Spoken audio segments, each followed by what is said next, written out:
Hello and welcome to another episode of Optics Theory Debates. I'm Andras. My name is Theodor.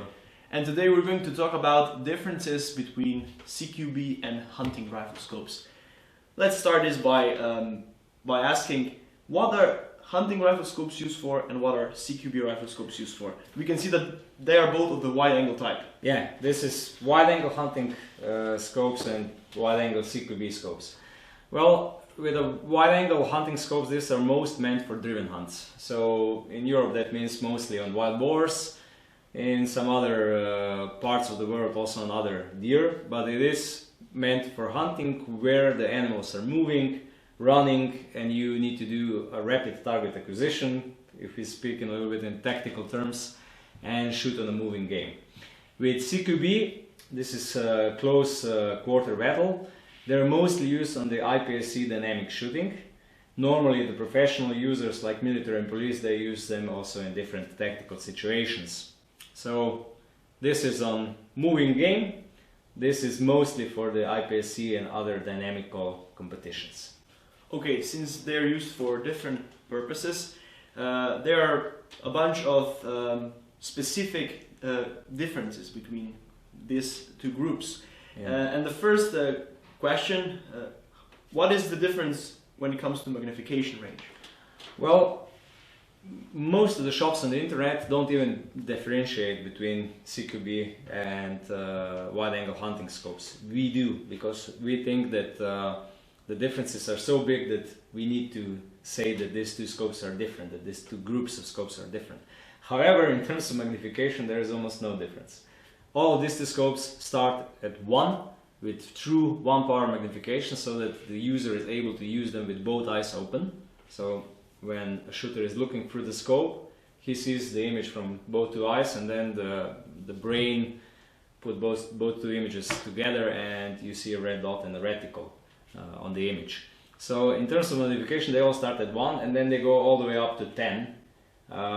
Normally the cheaper models, they go 1 to 4. Then a little bit more expensive, they go 1 to 5, 1 to 6, 1 to 8, and now the best models even 1 to 10. So basically, the best, the most expensive have the better zoom factor. Yeah, they usually the most expensive and the best at the moment, they go up to 8. But there are some scopes that go up to 10, but they are not on the same equal quality as, let's say, Swarovski 1 to 8 or something similar, or Schmidt & Bender high powered 1 to 8. I see. So in the magnification range there is almost no difference. They all need to have a true power 1, and then they go up to from 4 to, let's say, 10. It depends on how they are made. And at 1 times magnification, you can use them with both eyes Both open. eyes open, yeah. Okay, let's move on to the turrets. I can see that these rifle scopes here have turrets mostly. They're all covered with caps, and here we have some covered with caps. Some are open. What is the difference? Well, with the hunting scopes, I would say almost all of them have normal low cap hunting turrets. Like you can see all 4 of them here. Really simple turrets which you use only once. When you do the zeroing, you zero the scope, then you put the cap back on and you leave it as this. With the CQB scopes, you have some of them, not all of them, which have open tactical turrets. Some of them with locking feature, like this one, with zero stop, and even with a multi-turn fashion. The same here with the Zigzauer. This one even has 7 turns and a zero stop. So multi-turn turret, tactical open turret.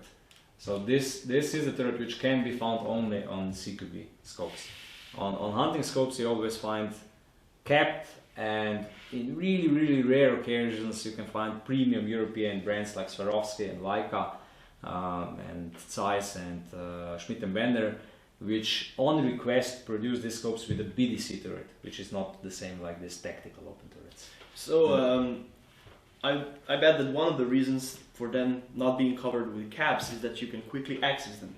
Yeah, and the reason is because in hunting, when you're hunting on driven hunts, you usually don't shoot further than, let's say, 150 meters is complete maximum. Most of the shots is done from 10 meters to 60 meters. In rare situations you have to shoot at 120 meters where you don't, or 130, where you still don't need to correct the bullet drop. With CQB scopes you can shoot let's say on 5 meters, then 10 meters, then 300 meters, and you need to compensate for the bullet drop. So some of them feature the tactical turret, so that you are able to compensate quickly with applying enough clicks. You just do like 15 clicks, let's say, if you are on 308 or something like that, and you're set to shoot on 300 meters.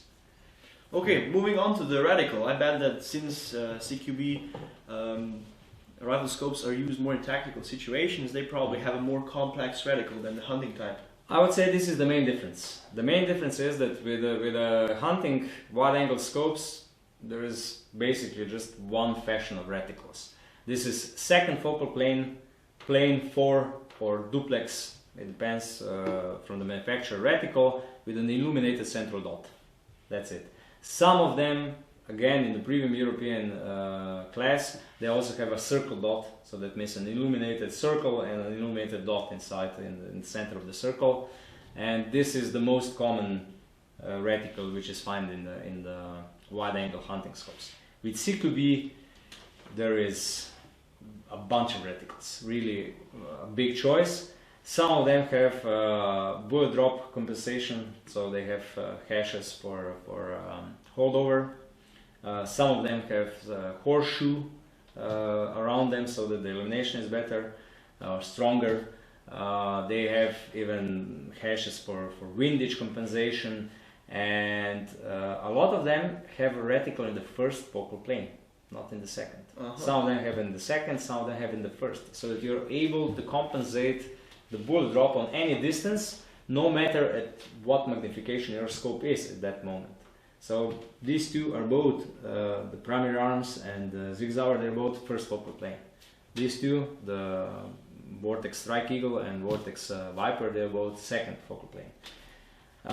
What is common is that all of these reticles are illuminated, and almost all of these reticles have some kind of system for bullet drop compensation. Now that we talk about illumination, is the illumination daytime bright with all of these rifle scopes or not? It should be, because only with daytime bright illumination you're able to use it normally with both eyes open.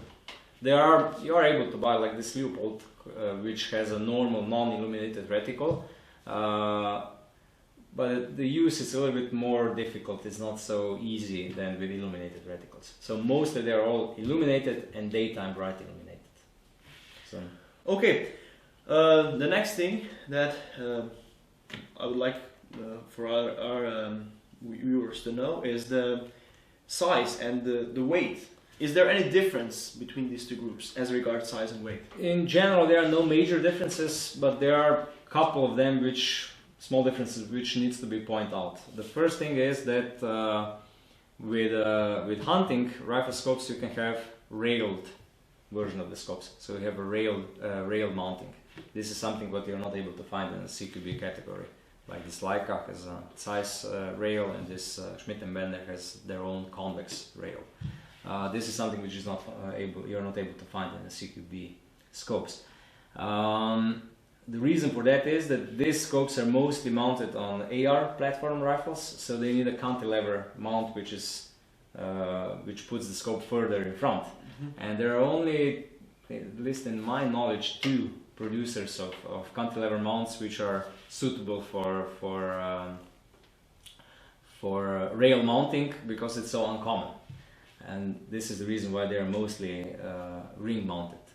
The second thing is there are some CQB scopes which feature 34mm tube, so they are much heavier, much bigger. This primary arms is the prime example of that, but they do offer bigger elevation range. Usually they are able to put bigger zoom range inside. This is 1:8 and with a true 1, so they can be found in 34mm tube. And the last thing is some of the CQB scopes, they are armored in the front of the objective, so they are a little bit stronger in this part, so that they are. If you bump them against something, they withstand more. Yeah. This is something what I think Kales was the first with a K15i and K16i which use this, and now Vortex is using it, and a couple of other producers, so that the front part is stronger and it has a bigger diameter. So these are the only, I would say, major differences in size and weight. Apart from that, they are completely the same. If you look, let's say, this Doctor and this Vortex, the weight is almost the same, the size is almost the same. So there are no major differences apart from those three special cases which I mentioned. The rail, the 34mm on some of them, and this armoring on the objective lens. Now there are some questions that we frequently receive over email, and one of such questions is, can I go hunting with a CQB wide-angle rifle scope? Normally, you can do hunting. You can go on driven hunts and be successful with any of the CQB scopes. It will work without a problem. So it is daytime bright. Yeah. The other way around is going to be a problem. Yeah. If you take a hunting scope without the BDC turrets with a normal reticle, you will have a problem. Let's say on the IPSC competition, if the target is on 300 meters, what will you do? Yeah. It's really hard to compensate the bullet drop if you have no holdovers or no ballistic turret or nothing, or tactical turret. So CQB for hunting, yes. Other way around, not so much. Much harder. Even though there are exceptions to this rule. A lot of IPSC shooters are using the high quality premium hunting glass, European hunting glass, but they order BDC turrets and they order these scopes with a reticle which has at least 2 or 3 hashes for the holdovers on different distances. Yeah, because they say that no CQB scope is actually as good optically as, let's say, the best Swarovski 1:8 or the best Leica 1:6 or the best size 1:8. So there are some exceptions, but you need to modify the hunting scope quite a lot. First of all, you need a BDC turret which has to be installed in the factory. Second of all, you need a reticle which is not so common with hashes for holdovers, which is again not an obvious choice in a wide-angle hunting scope. What about IPSC shooting? Can you go IPSC shooting with, for example, CQB? CQB scopes are most commonly used in IPSC shooting, and they're even made for that. So if you use any of this, it will work great. So they're quite universal. They can use them for many applications. Yeah, normally. I think that, Theodore, you answered most of the frequently asked and received questions that we get over email. If we perhaps forgot something, send us an email on our email address or leave a comment in the comment section below. And see you guys next time. Bye. Bye.